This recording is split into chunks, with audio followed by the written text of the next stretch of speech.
Kasi dati, napakaraming portolaka dito sa gitna, dito sa malapit sa kalsada, at iba't ibang bulaklak. So ito ngayon, sabi ko bakit sinira, binago. Sabi niya for garden expansion daw. Pero ito, napakaganda pa rin kahit na medyo binago na. Yung garden niya, maaliwalas pa rin at napakagandang tingnan dito sa labas ng kanyang bahay.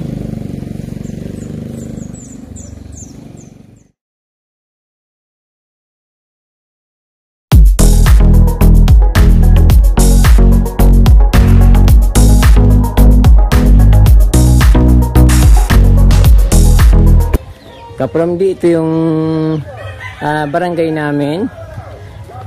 Ipapakita ko sa inyo kung ano yung mga klase ng garden dito. So dadaan lang ako hanggang makarating ako sa aking kubo. Pero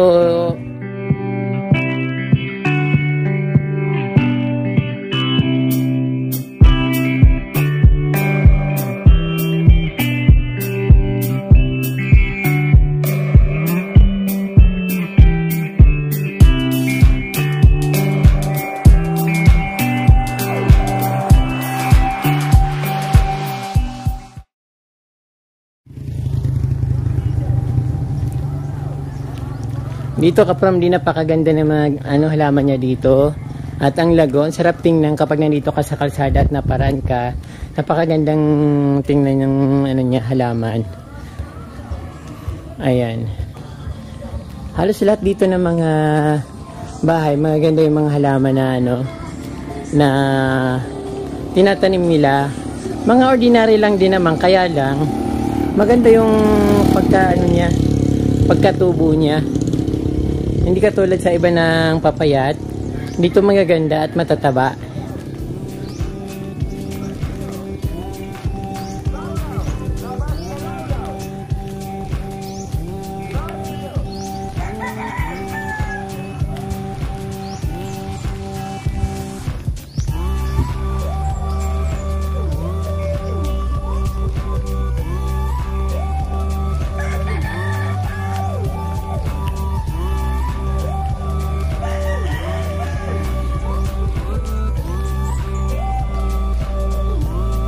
Hindi marangya yung barangay namin dito Kapramdi.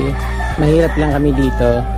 Kaya yung parang dinadaan na lang sa garden. Although yung iba nakakapagpagawa naman ng mga konkretong bahay. At niyan talaga.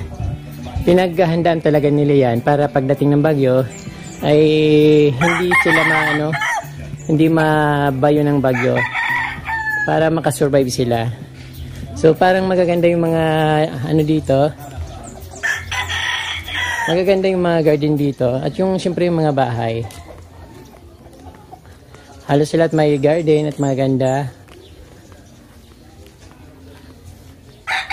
Ito madalas ko itong sinasabi ko, bablog ko yung halaman niya. Umabot ng magwa 1 year tapos hindi ko pa rin binablog. Pero itong garden niya napakaganda kasi dati napakaraming portolaka dito sa gitna, dito sa malapit sa kalsada at iba't ibang bulaklak. So ito ngayon sabi ko bakit sinira, binago. Sabi niya for garden expansion daw. Pero ito napakaganda pa rin kahit na medyo binago na. Yung garden niya maaliwalas pa rin at napakagandang tingnan dito sa labas ng kanyang bahay.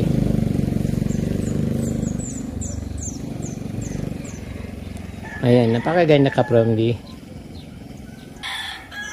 Dito naman sa harap ng garden na iyon, ito naman makikita dito napakaganda yung mga bugambilya, mga bulaklak ng bugambilya at syempre mayroon din silang anong tawag doon? Gumamila na puti. Tapos yung pandakaki na malaki. Marami silang plant. Meron akong nakitang power pop sa loob. At hindi ko lang alam kung may bulaklak na siya. Tapos dito may kruto na malaki, yung kulay dilaw. Then meron din silang yung iba't ibang klase ng kruton. Ayan, maraming halaman at mabulaklak. Tapos dito naman parang abandon yung garden niya, pero dati isa ito sa pinakamagandang garden na nakikita ko dito. Ngayon ito na parang madamo, maraming wild na plant, maraming wild grass, tapos yung meron siyang tawag doon mga matdo na halaman. Napakaganda kaya niyang kapromdi yung matdo na yan. So, mahal yan sa Manila, sa Laguna, saka sa Cavite, mahal siya, saka sa ano rin, mahal din sa Bulacan.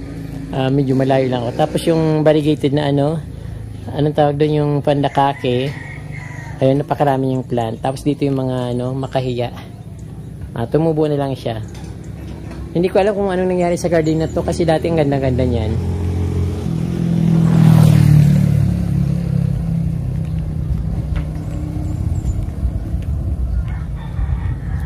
Ito pa rin katabi niyang bahay. So sa harap niya ay maganda rin yung garden. Ayan kapromdi, magkabilaan yung mga garden dito na magaganda, parang competition yung nangyayari sa mga garden. Napakaganda niyang design niya kapromdi. Yung kulay dilaw, ang ganda. Din yung bougainvillea, yan napakaganda. Tapos yung mga lush na halaman, yung napakaganda ng mga bulaklak, punong-puno yung halaman niya ng bulaklak. Dito meron din silang variegated na gumamela. Ayan kapromdi. So ngayon tutuloy na ako dun sa pauwi na ako. So pinapakita ko lang yung dinadaanin ko kung ano yung magaganda. Bali galing kasi ako sa kapatid ko. Ito kapromdi, halaman din ito. Kasi lang di masyadong pinapansin kasi napakadami. Kulay siya, kulay purple. Ayan. Sa tabing ilog napakarami niyan.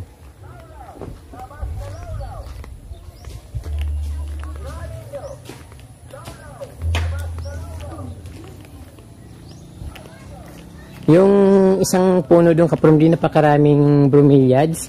Tapos dito pala kapromdi sa tabi ko. Dito. Ayun, itong dating bakery dito sa amin, punong-puno ng tea plant yung kanyang labas. Iba't ibang tea plant, parang ilang variety ito?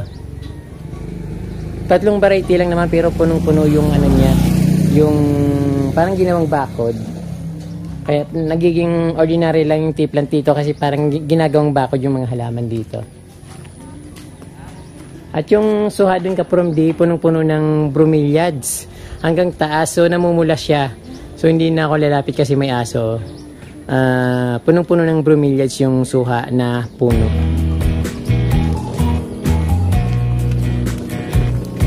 Ayan, mga portulaka sa tabing kalsada.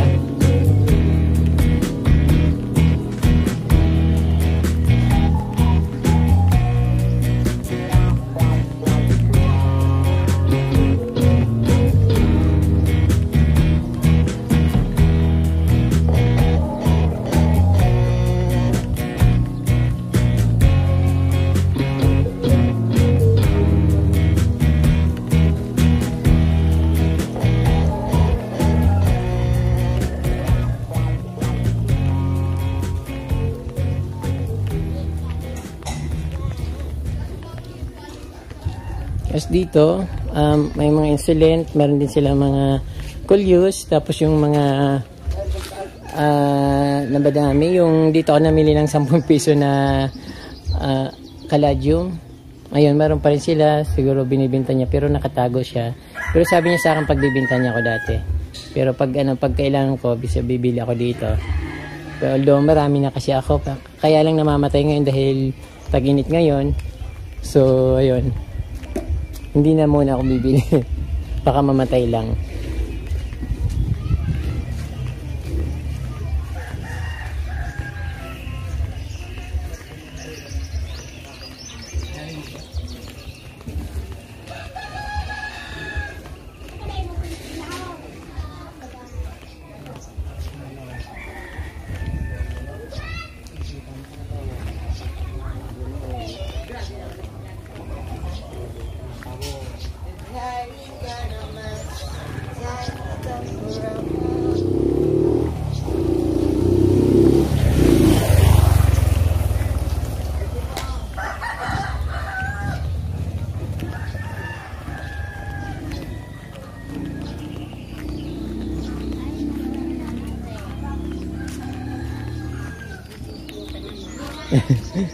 Ito yung halaman ni May Tunying, yung binilang ko ng 20 pesos na caladium na napakarami. Ito napakalas na ng kanyang garden. Punong-puno na ng bulaklak. Ayan, napakaganda. Parang sobrang kapal na rin ng bulaklak ay halaman niya dito, napakarami na. So, yun mga bahay-bahay dito sa amin.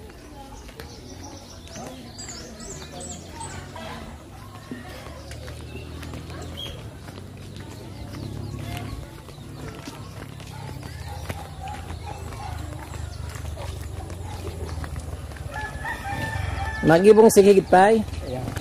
Nagibilang sige. At siyempre dito sa may tulay.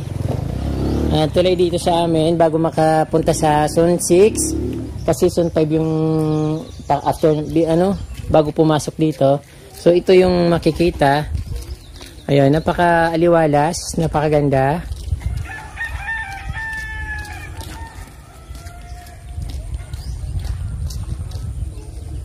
Ayun, yung papunta na ito sa amin pagtawid dito. So, Zone 6 na. So, papunta na sa amin. Sa Kubo.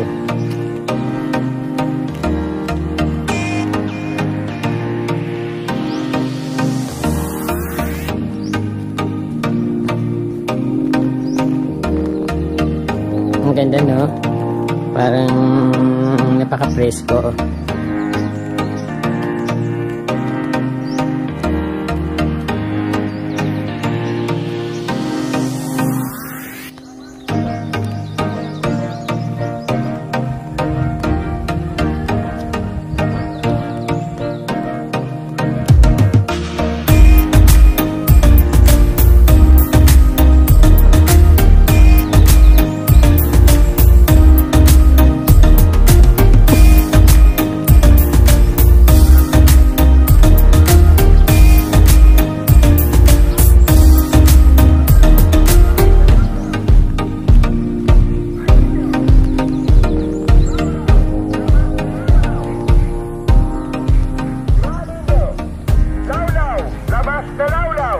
Yung sinisigaw niya kaprondi, yung sinasabi niya na labas, ibig sabihin isda.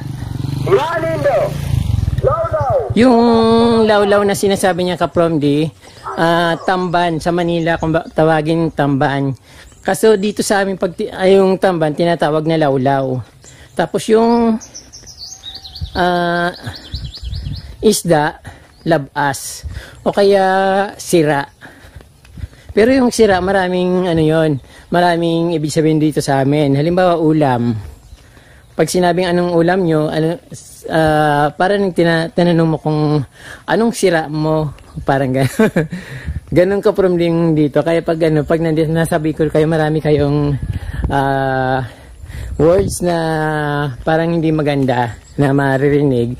But sa amin, lang yun, parang ordinary. Kasi yung labas, parang sinasabi mo parang labas, parang ganun. Yung sira, ibig sabihin ulam, parang kapangpangan kapromdi. Parang yung tunog ng salita parang bastos, pero sa totoo hindi naman, same lang yung mga ibig sabihin, but iba't ibang words.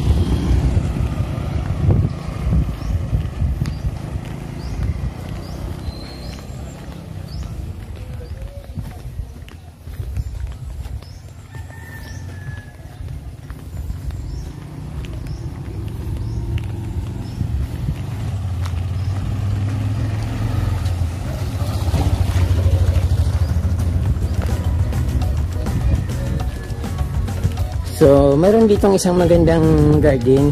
Papakita ko sa inyo. Malapit na.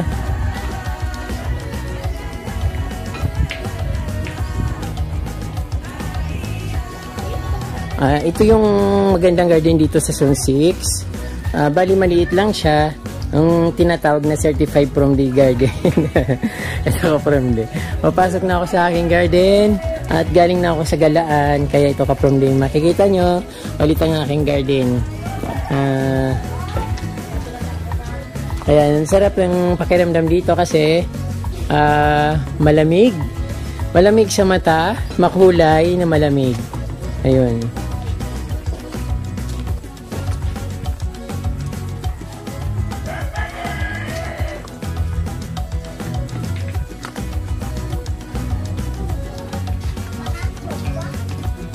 So, hindi nakikita sa labas yung ganda ng garden ni Certified From D, pero pag pumasok ka, makikita mo na maganda.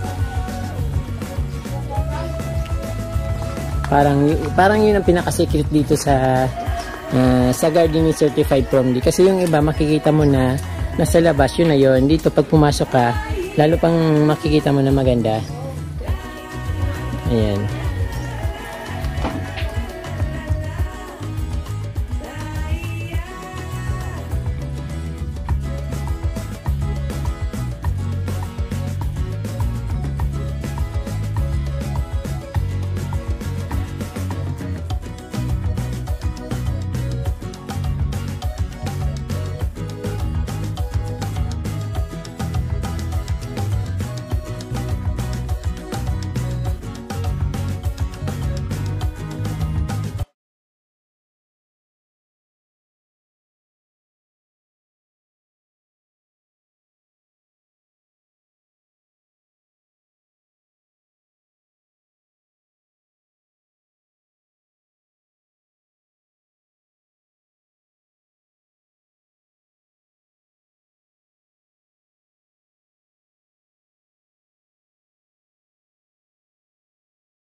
Ayan po mga kaprombi, nakita nyo po yung pag namamasyal ako dito sa sa gilid-gilid. Dumaan ako sa mga kalsada habang umaga, naglalakad-lakad ako. Nakita nyo kung gaano kaganda yung mga garden dito, mga halaman. Although sinasabi ko naman palagi na ordinary lang po mga halaman dito sa amin. Kanya-kanya na lang diskarte kung paano papagandahin at kung paano aayusin yung pagka-landscape. Marami pong salamat sa inyong panunood. Huwag nyo po sanang makalimot. Huwag po sana kayong makalimot na mag-subscribe sa aking channel. Marami pong salamat at mabalus po.